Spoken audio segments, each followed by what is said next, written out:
아멘. 눈과 귀를 밝히사 마음과 뜻이 합하고 신기하게 움직여 묘한 조화 이루니 우리 주님 예수께 감사 찬송합니다. 아멘. 하나님 말씀 베드로후서 1장입니다. 베드로후서 1장 1절에서 끝절까지 말씀 교독합니다. 1절 말씀 제가 먼저 받들어 봉독드립니다. 예수 그리스도의 종과 사도인 시몬 베드로는 우리 하나님과 구주 예수 그리스도의 의를 힘입어 동일하게 보배로운 믿음을 우리와 같이 받은 자들에게 편지하노니. 베드로후서 1장입니다. 베드로후서는 베드로 전서가 없으면은 후서가 있을 수가 없는 거예요. 마찬가지로 고린도 전후서 할 적에 고린도 전서가 있으니까 후서가 있는 거예요. 이 편지니까 어쩔 수 없어요.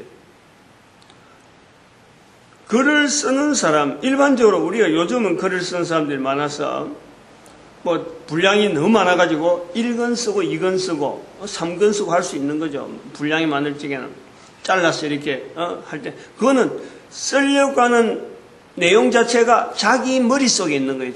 자기 사상이고 자기가 알고 있는 내용을 나타내야 되겠다 하고 쓸 때는 1권, 2권, 3권 1권이 없어도 2권이 있을 수가 있는 거예요. 분량을 잘라난 거니까.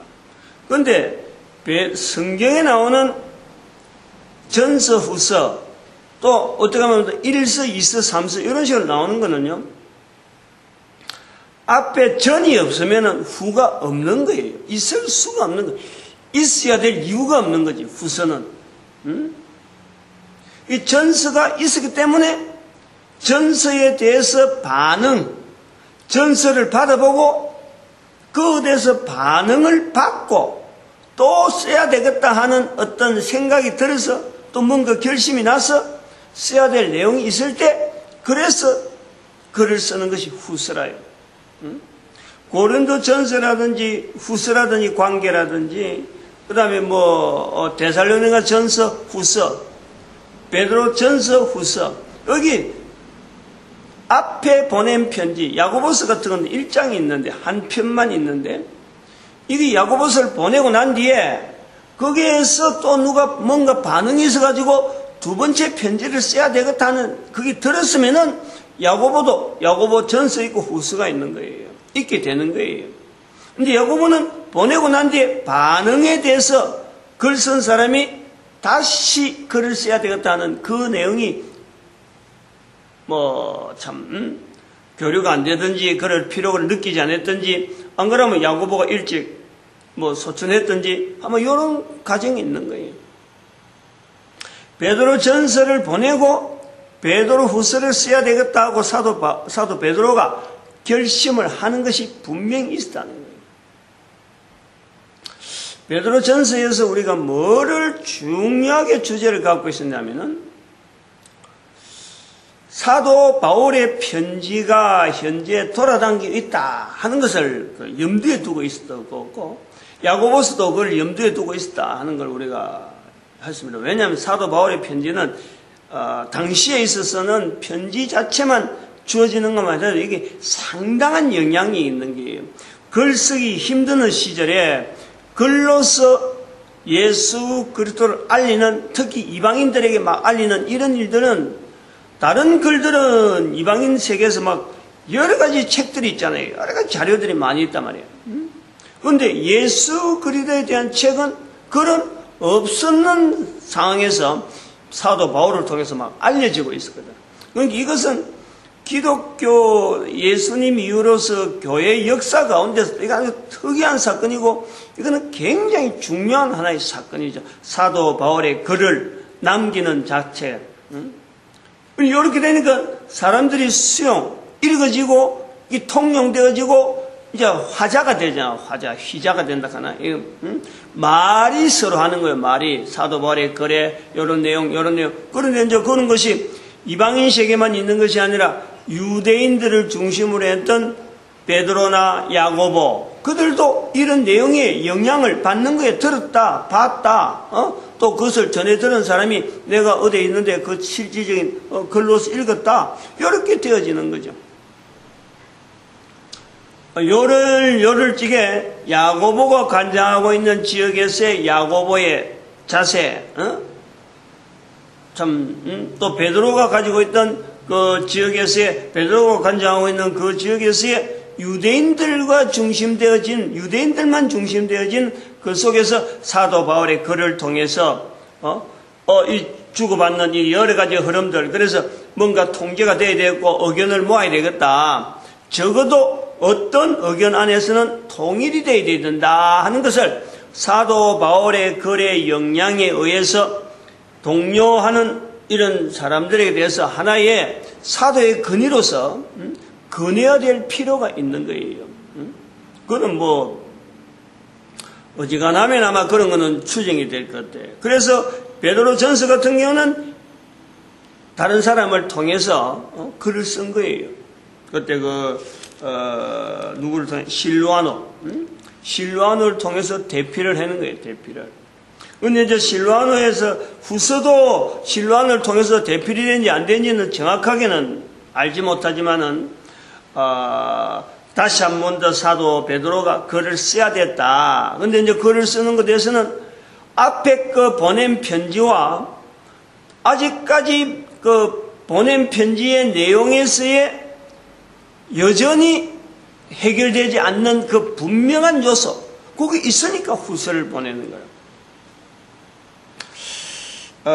근데 후서 자체는 그 디모데 후전서하고 후서하고 같은 디모데에게 보내는 거지만 후서 자체에서 느끼는 그 사도 바울의 그 자세가 굉장하게 나이가 들어가지고 이제는 더 뭐 이상 내가 살 소망이 있겠느냐 하는 것에서 디모데 후서에서 우리가 느끼는데 베드로 후서가 바로 그런 걸 느끼는 거예요. 내가 나이가 많다, 내가 떠나갈 때가 됐다 하는 표현을 많이 하는 거예요. 여기 보니까 13절 14절에 보니까 내가 이 장막이 있을 동안에 하는, 이 장막이 있을 동안에 하는, 장막이라는 그 자체를 텐트인데, 텐트라는 자체를 마치 우리 인간의 몸을, 자기의 몸을 비유하는 거라. 살아있는 동안을 텐트라, 장막이라 하는 거죠. 그래갖고 14절에 보니까 나도 이 장막을 벗어날 것이 임박한 줄을 알미라. 젊을 때는 잘 모르는 것 같아요. 근데 나이가 60이 들어가면은, 60이 넘어가니까,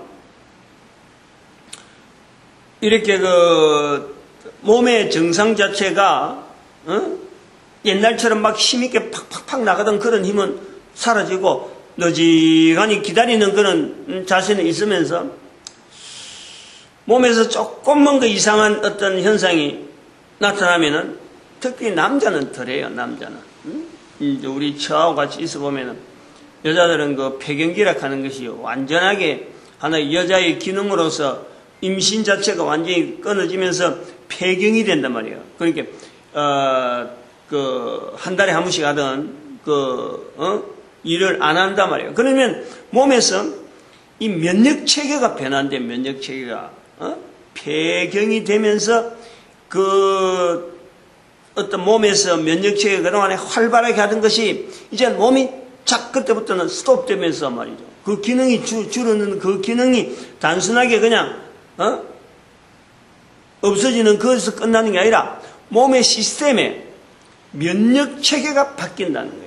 그래서 그때부터는 골다골증이고 뭐고 이런 것이 막 몸에 병들이 막 드러나는 거예요. 그러니까 그걸 부인들이 위기로 느끼는 거예요. 단순하게 폐경기 됐다. 내가 그래서 내가 번거로운 게 없어야 돼. 이런 게 아니고, 내는 인간으로서 살아가면서 언제는, 좀 떠날 때가 됐다. 장막을 떠날 때가 됐다는 이런 표현이 나오는 거예요. 근데 남자들은 그게 없는데, 근데 특별히 내 같은 경우는 내가 아들한테도 며칠 전에 내가 전화할 때도 했지만은, 아픈 데가 없어요, 나는. 묘하게 그래요, 지금. 조금 다치갖고, 이렇게 손 나가고, 이렇게 칼에 비고 하는 이런 게 아픈데요. 왜, 글쎄, 가다가 부딪히고, 안 그러면 또, 발에 삐고 하는 이런 거야 아프지. 근데, 이 고질병으로서 오래돼가지고 숙한이라 할 정도의 이런 질병이 내한테 없다니까. 근데 아들한테도 그랬어요. 나이 60 될 때를 생각해가지고, 지금 먹는 것 자체가 없으면 내 몸이, 나는 어릴 때부터 장남이라 그래가지고 특히 내 밑에 남동생이 입이 짧아요. 입이 짧다는 잘 안 먹는다 소리지.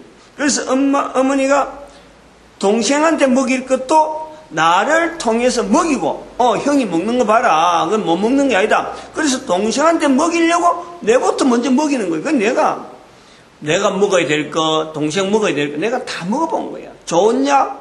그러고, 다른 사람, 애들은 참, 잘 안 먹는 거, 쥐고기도 쥐고기도 구워가지고, 동생, 밤에, 밤 눈이 어둡다고 그래. 옛날에 쥐를 잡았어. 어머니가 참, 요즘 같으면 내가, 먹으라 해도 먹겠어요, 이거. 근데 어머니가 먹으라 하니까 먹어보는 거예요. 그냥 시키면 시키고, 먹는 것에서 내가 일체 거부를 하니까, 내는 어마어마하게 많이 먹었단 말이야. 좋은 거를. 장남이라 그래고 또 얼마나 또 잘해줬겠어요. 그래서 내가 지금 이래 몸이 건강한 것은 결국은 오래전에 누적된 이 어떤 식물의 힘이 아닌가. 그래서 나는 이 변화라는 걸 잘 모르는데, 사청이라서 한 번씩 엘리베이터 고장났으니까, 걸 올라오면서 느낀다든지, 아하, 내가, 터벅터벅 하지 않는구나. 몸을 차분차분하게, 차박차박 올라가는구나. 그리고 또 행동을 하더라도, 푸득푸득 이래 안 움직이고, 몸이 굉장히 스로워하는 거예요. 이런 걸 보면서 내가, 내 몸에서 변화가 아파서 변화보담도, 그리고 이번에 또 감기가 작년 겨울에 감기가 왔는데 기침 자체가 안 떨어지고, 이 한여름인데도 계속 기침이 나오는 거예요. 이것도 이제 천식으로 넘어가고, 죽을 때를 준비하는갑다 하는 것을 내가 생각하는 거예요. 바뀌니까. 그래서 환갑이라는 것이 그래서 기능이 이제는 죽을 때를 준비하는 것을 환갑이라는갑다 하고 지금 받아들이고 있단 말이에요. 사도 베드로가 지금 이런 자세다. 죽을 날이 장막이 가까웠다 하면서 자기로 하여금 남기는 것에 대해서 지금 적는 거예요. 뭐를 남길까? 지금 보니까 15절로 하니까 내가 힘써 너희로 하여금 나의 떠난 후에라도 이라는 거예요. 나의 떠난 후에라도 필요할 때는 이런 것을 생각나게 하려 한다. 일종의 유언이란 말이에요. 유언. 뭐냐 그러면은 주 예수 그리스도의 능력과 강림하심을 너희로 알게 했다. 즉 말하면은 오늘날 말하면 우리가 성경에 있는 복음적인 거고 예수 그리스도에 대한 내용이에요. 예수 그리스도에 대한 내용. 여기서 제가 지금 이 성경 베드로 전후서를 해석하려고 하면 우리가 2000년 전의 사건하고 2000년 전에 기록되어 있는 표현하고 2000년 후인 지금의 표현에서 분명한 차이가 있다는 것을 알고 기록할 때의 내용 자체나 읽을 때의 내용 자체는 내용은 변하지 않는다 하더라도 이걸 받아들이는 자세가요 같으면 안 된다는 거예요. 같을 수가 없는 거예요. 우리가 글을 쓰는 베드로의 그 자세에서 우리가 항상 읽고 이걸 어떻게 하도 그냥 이해를 시키고 이런 내용이라 라고만 끝나면은 이 성경이 성경되는 이유가 없는 거예요. 오늘 내게 이 글이 어떻게 나타날 것인가 이것을 우리가 항상 염두에 둬야 된다. 그리고 그것이 기록이 2000년간 있었다는 거 아니에요. 2000년간 이 성경이 있다가 오늘 내게 왔는데 앞으로도 언젠가 갈지 모르지만은 내가 읽어진 성경 나에게 온 이 성경은요 나로 말미암아 가는 거예요. 뒤로 흘러가는 방향은 다른 사람들은 영향 주는 건 몰라요. 그러나 이것이 내한테 읽혀졌다는 것은 나로 말미암아 가는 통로라. 성경이 가는 통로라. 흘러가는 통로, 성경이 지금까지 열려왔던 이 흐름은 사람을 통해서 계속해서 흘러갑니다. 책이 가만히 있다고 가는 게 아니라 사람을 통해서 가는 거예요. 그 사람을 통해서 가는 것은 반드시 성경은요, 방법이 뭐냐입니까? 죽어가는 사람이 다음에 살아가는 사람한테 남기는 내용이에요. 남기는 내용. 이 개념 자체가 분명 안 하면은 이 성경을 잘못 보는 거예요. 그냥 성경이 그냥 인쇄지 되어 있으니까 이게 어느 날 우연히 가인 내한테 주어지겠다? 천만에. 성경은 철두철미하게요, 사람을 통해서 전달되어지기를 바라는 것이 이게 성경이고, 그래서 전도서라는 거예요. 전도서. 성경은 전도서적인 자세로서 받아야 돼요. 그러면서 내게 왔다, 내가 읽어졌다, 바로 내가 전도자라는 거예요. 내가 바로 사도 베드로는 내가 바로 사도 베드로보다는 우리가 훨씬 더 많이 예수 그리스도에 대해서 알고 있어요. 사도 베드로나 사도 바울이 아는 것보다는 우리는 더 많이 예수 그리스도를 알고 있어요. 16절에 있는데 우리 주 예수 그리스도의 능력, 강림하심, 사도 바울이 아는 것만큼 그것보다 우리가 적게 하나? 사도 베드로가 아는 만큼 적게 하나요? 훨씬 우리는 많이 알고 있어요. 이거를 알아야 된다 이거지. 이거를 나는 사도 바울 못해, 나는 베드로보다 못해, 그것이 아닌 거예요. 왜냐? 2000년 동안 왔다는 거예요. 2000년 동안 이 성경의 내용이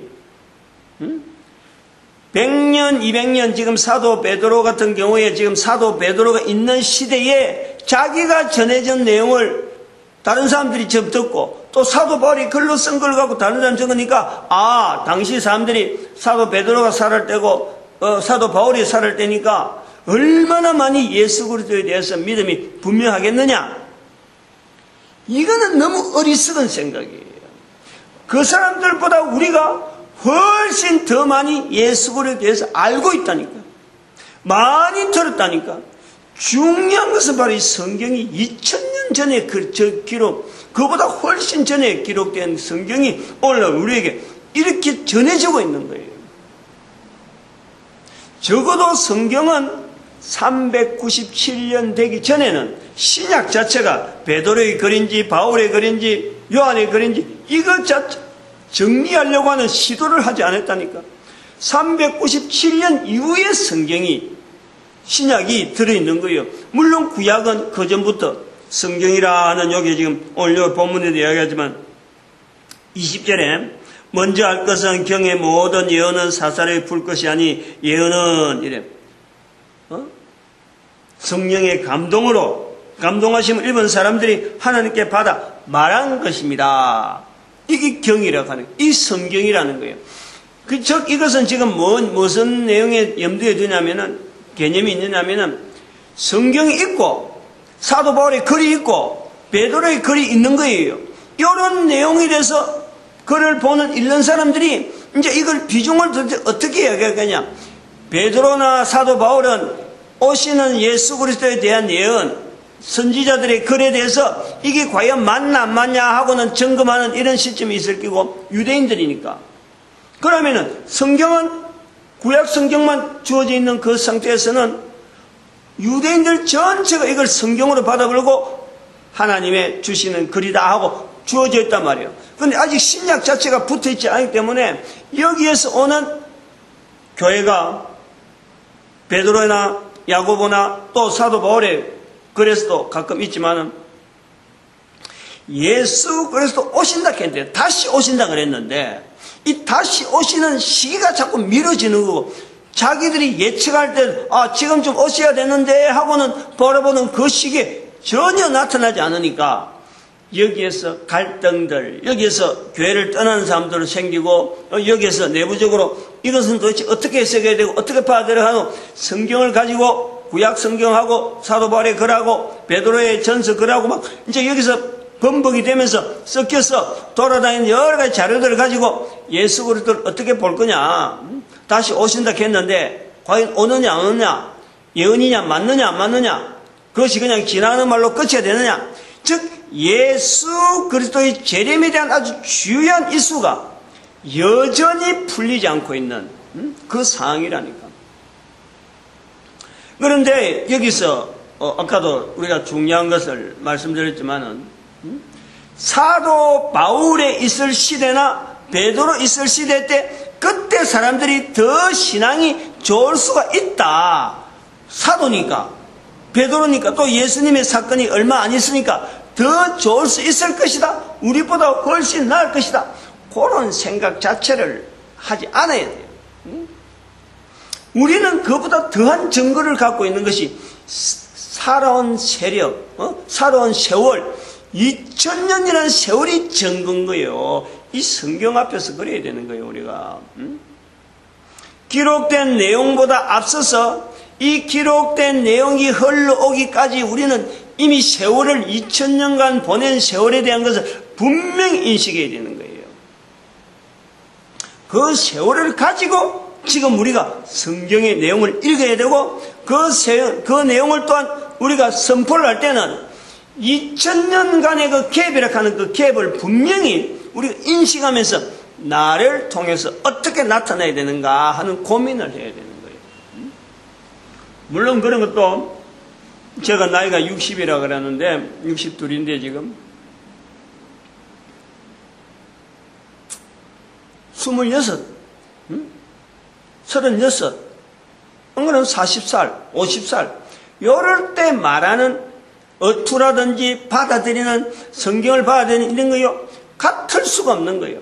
분명히 우리가 차이가 있는 거예요. 이것도 인정을 해야 돼요. 내가 지금 여기 성경이라고 하는 이 내용 자체를 몇 살 때 받아들이고 어떻게 읽었고 얼마나 그 전에 많이 읽었고 또 이것에 대해서 내가 평소에 얼마나 많이 예쓰고 그 중심을 가지고 있느냐에 따라서요 이 성경을 보는 눈이 차이가 어마어마하게 나는 거지. 어마어마하게. 4절에 보니까 제가 요 체크를 해놓은 부분이 신의 성품에 참여하는 자다. 신의 성품에. 베드로 전서에서도 그랬지만은 이 얼마나 하나님 앞에서요 바르게 어떤 그리스도에 대한 기다림이라면 예수님 오시기 전에 그리스도에 대한 기다림에서 베드로가 얼마나 나름대로의 참 최선을 다해서 인생을 살아보려고 애를 썼느냐.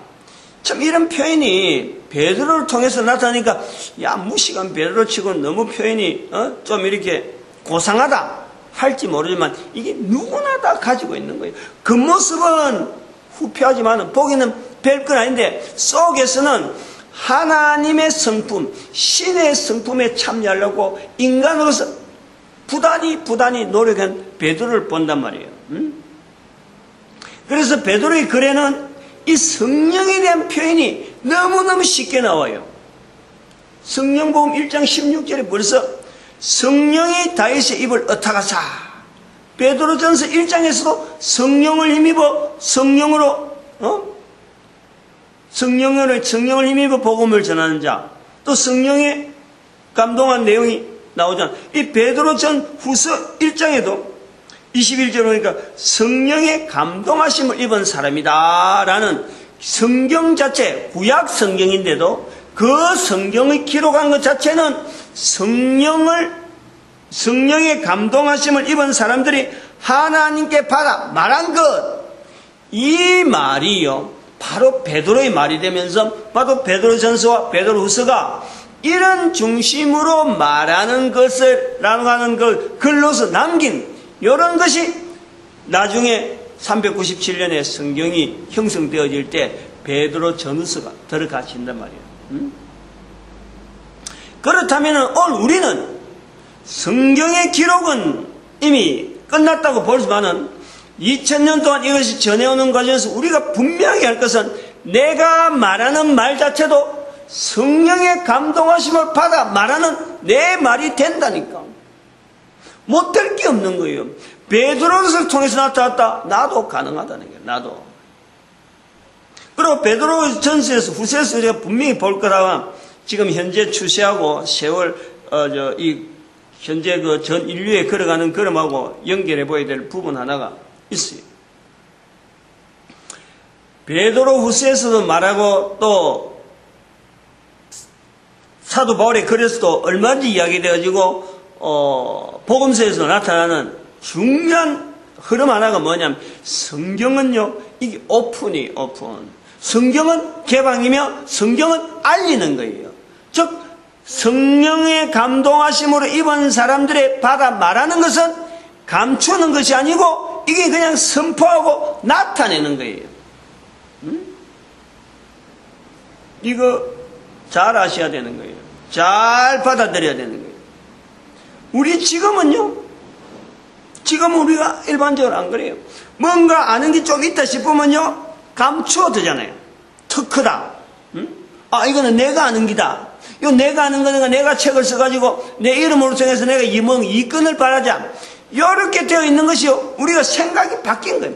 2000년의 세월 동안에 인류의 그런 가운데서 이러한 어떤 사상들이 나온 거예요. 그런데 그것이 사도 바울 시대나 사도 베드로 시대나 사도 시대도 없는 것이 아니고 모든 인간들에게 다 있었는데 우리 저 성령복음이 나오잖아요. 좋은 것, 새로운 것 아니면은 아테네에서 새로운 것 아니면은 말하기 않는다. 그래서 새로운 것 있는 것 싶어서 막 모이는 사람들 앞에 새로운 것이 내가 말했다. 누가 말했다. 누가 말했느냐? 그것은 이제 우리가 말하는 소위 말하는 무슨 학파 우리가 일반 인문계통해서 오래된 철학에 대한 이런 이야기를 할 때 무슨 학파 그래 그 학파에 들어가면서 하나의 세력이 형성되어져 가지고 제자니 계속해서 이렇게 흘러오는 거예요. 예수님 당시에도 예수님의 강림하심 그리고 능력 강림하심은요 사도 베드로의 표현을 공교한 이야기가 아니다라는 것은 이런 표현은 이것이 하나의 뭔가 어떤 그 덩어리에서 우리끼리 베드로파, 야고보파, 바울파 이렇게 하려고 하는 이런 추세에 이것이 아니고 그냥 공포를 하는 거예요. 공개를 한단 말이에요. 공개를. 얼마든지 할 수 있는 건데도 불구하고 이걸 공개를 한단 말이에요. 이게 베드로 전후서에서 또한 베드로 후서에서 사도 베드로를 통해서 내가 이제 죽고 난 뒤에는 자꾸 생각나게 하려고 알리는 거예요. 이런 것이 글로서 남아있다는 거예요. 오픈 나타내려고 전하려고 하고 이거 아주 중요한 거예요. 중요한 거예요. 중요한 것을 지금 이야기하기 위해서 된 사례를 들라는 거예요. 이런 흐름이 있었기 때문에 지금 현재의 우리가 인류가 누리는 혜택 가운데 하나가요. 의학이에요. 의학. 의학이라니까. 의학 분야를 보면은 완전히 이게 개인적이잖아요. 전체 의학을 보면은요. 동양의학, 서양의학하고 하는 게잖아요. 서양의학은 히포크라테스를 통해서 일종의 하나의 선서를 해서 나오는 철저하게요. 예수 그리스도를 말미암아 이 전달되어지는 이 오픈되어지면서 연구 발전하는 거예요. 근데 동양의학은 감추어지고 그래가지고 지금 소멸되는 상태로 있다니까. 서양의학은 지금 동양의학까지 막 침범을 해가지고 그것까지 다 흡수하려고 하는 그런 자세로 좀 개방적이고 이 서로 공유하자 하는 쪽으로 나와 있는데 동양의학은 자꾸 뒤로 물러가고 내세울 게 없으니까 이제는. 이제 옛날에는 동양의학이 당당하게 서양의학에 그거는 한계가 있고 근본적인 부분을 다루는 것이 동양의학이다. 인체의 근본적인 거, 그다음 식물의 근본적인 거, 먹고 사는 모든 어떤 원리를 가지고 치료를 하는 것이 동양의학이다. 서양의학은 약을 해가지고 막 거기에다가 화학적인 약을 투여해가지고 인간의 여러 가지 질병을 어쨌든 간에 좀 이렇게 그 외부에서 주어지는 그 힘 같은 약인데도 불구하고 동양의학은 식물이나 우리 인체나 여러 이들을 잘 조화를 같이 따뜻거린다 그러면 서양의학은 거기에다가 수술한다든지 안 그러면 약들이 전부 다 인체에서 흡용을 할 수 있는 하나의 화학물질로 그 집에 있는 거예요. 요 두 개가 대립이 하고 있다가 지금은 동양의학, 서양의학, 동양의학 자체를 내세울 정도로, 내세우지 못할 정도로 지금 소멸 상태로 있잖아, 소멸 상태. 그것이 뭐냐면은 지금 베드로 전후서에서 나타나고 사도 바울이 했지만 이게 개방이래, 개방. 자꾸 알려주는 거예요. 말을 하는 거요. 좋은 내용이지만은 알려줘가지고 서로 공유하는 쪽으로 나온 것이 서양의학이라 하면 동양의학은 중국이잖아요, 중국. 의학 자체가 발달해도며 중국이 훨씬 발달했죠. 동시대에서. 지금이 아니고, 예를 들어서 우리가 그 청일전쟁, 청일전쟁이 있어지기 전에 동서양의 문화가 우리나라를 통해서 막 만난다. 대륙국가와 해양국가가 만난다. 충돌하는 그 시점 이전까지만 해도요. 중국의 의술이 훨씬 발달합니다. 왜냐하면 중국은 단위 그 땅에서 시체를 만드는지 그 전쟁이 하면서 죽어가는 사람들 속에서요. 시신을 해부하고 하는 것이요. 오래전부터 발달해요. 오래전부터. 삼국지 시대가 BC, AD 200년경이 되는데 삼국지. 그때 화타라는 사람이 관우라는 사람을 그 독 화살을 맞아가지고 이 팔 다쳤는데 그걸 도려내잖아요. 수술하잖아, 수술. 그런 수술을 이미 그 당시 벌써 성행할 정도로 수술이 발달해 있었던 거예요. 그만큼 오래된 것이 이게 동양의학인데, 그런데 지금은 한번 봐봐요.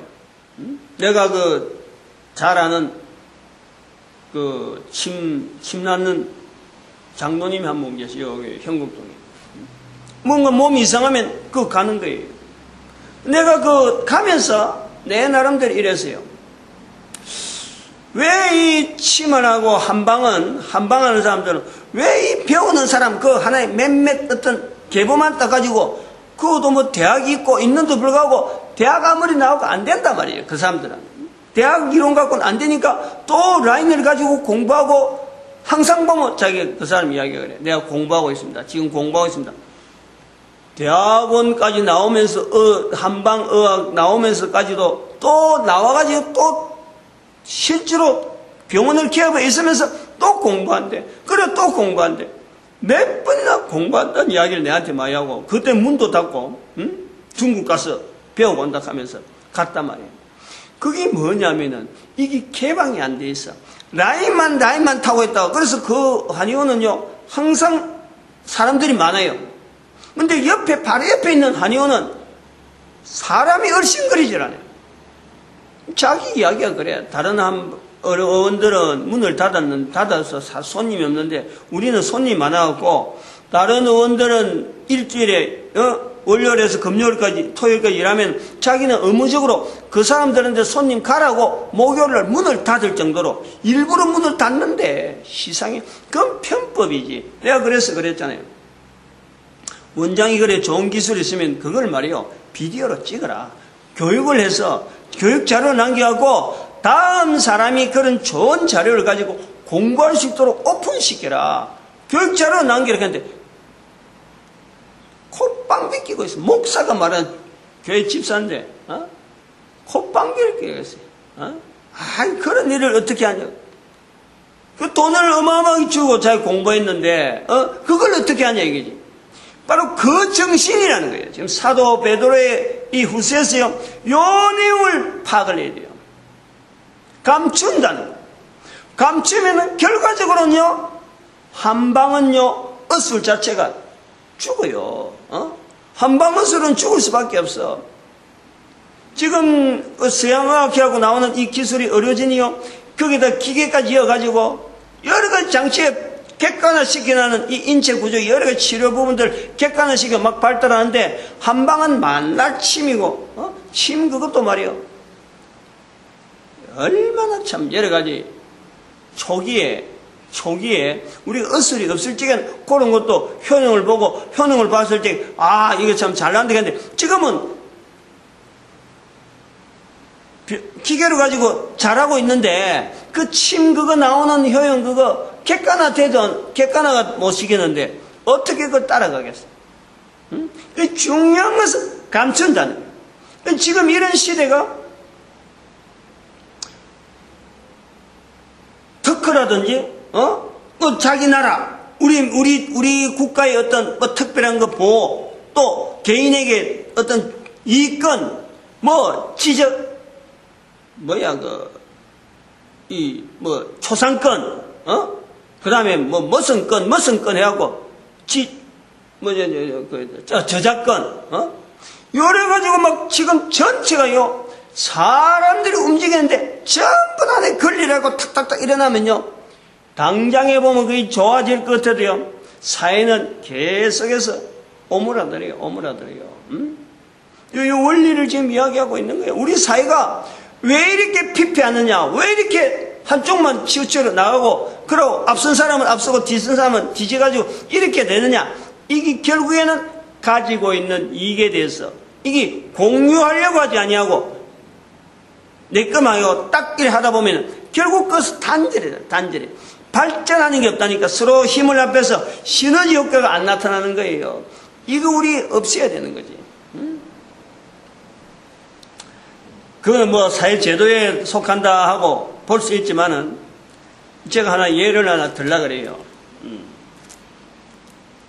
요거 이제 이런 것이 파스인데 이렇게 왔어요.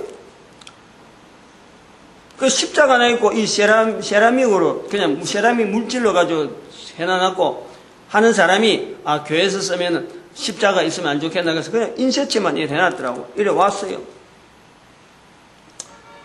그냥 10개인가 이래 와서 한번 써봐라 하고 왔는데 내가 저 전도 대학을 운영하면서 십자가로 해갖고 파스가 있다. 그래서 아니 우리가 전도하는 용품으로서 이건 참 좋은 거다. 분명하게 약의 효능이 있고 그간에 십자가를 몸에 붙이면서 병을 낫게 하는 일은 얼마든지 옛날이나 지금이나 그 역사가 나타날 수 있다. 라고 받아들면서 이제 일단 마음을 열어놓은 거예요. 근데 그때 내가 이 몸의 오른쪽 이 팔 어깨 이쪽에 이상하게 며칠 전부터 이상하게 자고 일어나서 뭐 그것도 아니고 기분이 찜찜하게 안 풀리는 거예요. 오래된데도 불구하고 뭐 부딪히는 것 같기도 하고 이래서 마침 여기 그때 있어가지고 내가 기도하는 마음으로 한 장을 또 붙였지. 하나 붙였는데요, 다음날 안 아파. 다음날 안 아파요. 그래서 제가 생각을 했어요. 아하, 요 내용 자체에 대한 그 어떤 세라믹 자체에 대한 개념은 어쨌든 인체에 뭔가 양리 효과가 있으니까 이거는 그 의약품은 아니지만은 이런 걸 이용해서 하나의 장사하는 사람은 이렇게 막 팔고 하지만은 여기가 십자가가 있다 하는 이 자체에서 내가 받아들이면서 여기에 의미를 붙여가지고 예수님의 십자가를 내 몸에 붙이니까 내가 나을 수 안 있겠느냐. 이게요 하나의 믿음이더라고. 믿음. 사도 베드로 시대 때에 예수님이 오실 것에 대해서 기다리고 있는 이 시대에 오시지 않는 예수 그리스도에 대한 정말 그 참 어떤 이 분위기가요 탕류 어마어마한 그 어떤 혼란한 시대인 거예요. 그것을 잘 믿는다는 게 아니라 신앙생활 하기가 굉장히 힘든 시대란 말이에요. 우리보다 더 힘든 시대란. 근데 이 베드로는 바로 이런 시대 속에서 베드로 전서가 남고 후서가 남는다, 베드로후서 1장이 남는다라는 것은 14절에 있는 대로 이 표현을 붙잡으려는 거예요. 오늘 전체적으로. 여기 좀 늦게 나왔는데, 주 예수 그리스도께서 내게 지시하신 것 같이, 내게 지시하신 것, 예수 그리스도께서 내게 지시하신 것, 그 말 한마디란 말이에요. 말 한마디를 가지고 지금 자기 평생에 나이 늙은 사람이 이게 요동이 없다. 이게 요동이. 요한복음 21장에 3번 인정하게 하면서 네가 젊었을 때는 네가 네 마음대로 다니지만은 늙어서는 네 마음대로 못 다닌다. 다른 사람이 팔을 벌리고 네 띠를 붙잡는다, 띠를 맨다 하는 이런 표현이 요한복음 21장에 나오잖아요.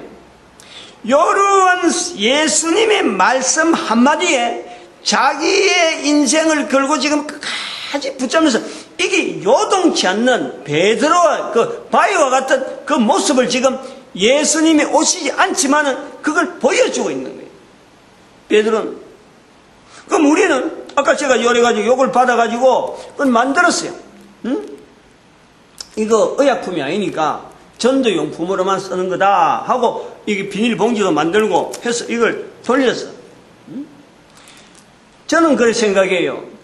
2000년이 지났잖아. 예수 그리스도에 대한 2000년이 지났잖아.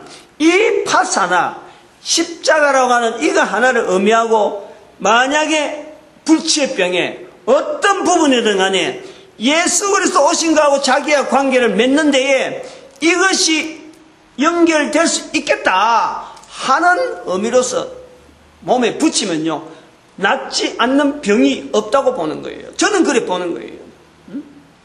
예수님의 말씀 한마디에 사도 베드로가 그 혼탁한 신앙의 유지가 힘드는 그 시대에 그야말로 반석과 같이 굳건하게 오실 예수 그리스도를 보여주고 있는 주변에 있는 사람들이 막 흔들리는데 베드로전서나 베드로서에서 지금 고난이 머닥하는 것을 알면서도 전혀 미동도 하지 아니하고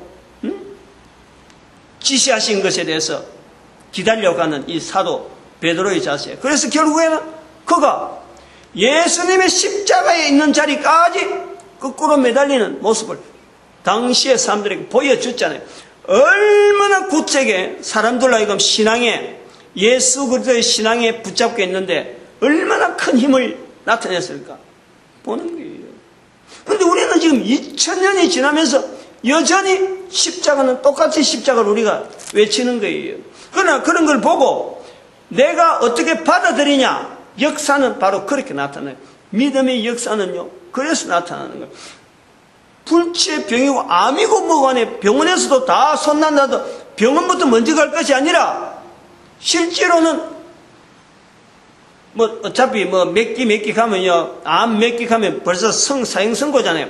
그런 걸 있을 적에 괜히 가가지고 병원에 가서 뭐 어렵게 하니 차라리 그 인생 이래도 뭐 참 마지막 갈 거 저래도 마지막 갈 거 십자가와 관계를 맺기 위해서 이 자그마한 파스 하나라도요 그 병에 관계 있는 어떤 이유가 될 수 있겠다는 마음만 들면은 여기다 거는 거예요. 여기다 걸면요 반드시 역사하는 거예요. 제가 체험을 했다니까. 그런데 다른 사람 똑같이 체험했냐? 다른 사람은 그렇지 않더라고. 내가 하도 좋아서 이거 전도용품이 되겠다 하고 내가 만들었더만 다른 사람 해보더만 나는 뜨겁게만 하더라 하고 말이야. 반응이 이상해. 그거는 받아들인 자세는 내가 되니까 된다 하고 말을 듣는 거하고 자기가 능동적으로 개인적으로 딱 받아들이는 거하고는요 이건 믿음이 전혀 다른 거예요. 그런 의미에서 이 십자가 파스지만은 누구라도 이걸 갖다 붙이면은 그 환처가 어떠든 간에 그렇다고 해서 뭐 수술해가 낫는 뻔하게 보이는 그런 걸 갖고 그런 데다 해라는 게 아니고 사람의 손이 도무지 더 이상 닿지 않는 그런 곳에서 이 십자가의 연결이 나와 어떤 연결이 있느냐? 2000년에 죽으신 예수 그리스도의 표시를 지금 십자가를 했는데 여기 이 뻘건 거하고 내하고 무슨 관계가 있느냐 하는 그 관계성을 하기 위해서 붙이면요 백발백중이라. 저는 100%래. 100% 보장합니다. 그거는 베드로의 그 굳건한 그 표현에 가진 않겠지만은 그 정도로 제가 십자가에 대한 몸에 십자가를 붙이고 다닐 수 있다 그럼에도 이 대단하단 말이야. 난 그런 생각인 거지. 아무튼 우리의 오늘도 이 그럼에 이 베드로를 통해서 나타나는 이 전도자의 자리에 참 지킨다는 것 자체가 어찌 보면 참 고통입니다. 고통. 그러나 개인이 분명하게 붙잡는 게 있거든. 베드로는 베드로도 사도 바울은 사도 바울대로 요래서 우리가 전도자라 그래. 그거 붙잡고 예수님의 말씀하신 지시하신 것 같이 하고 붙잡는 그런 자세, 나에게 말씀하신 그 말씀을 붙잡아요. 응? 그래서 이 전도자 되어지면서 그 말을 결국 전파하는 기거든요. 교회가 이로써 하나 되고 또 우리 민족이 전도 국민으로서 온 세계 인류 가운데 축복받는 민족 되어지기를 축복하는 시간 주여 감사합니다. 주여!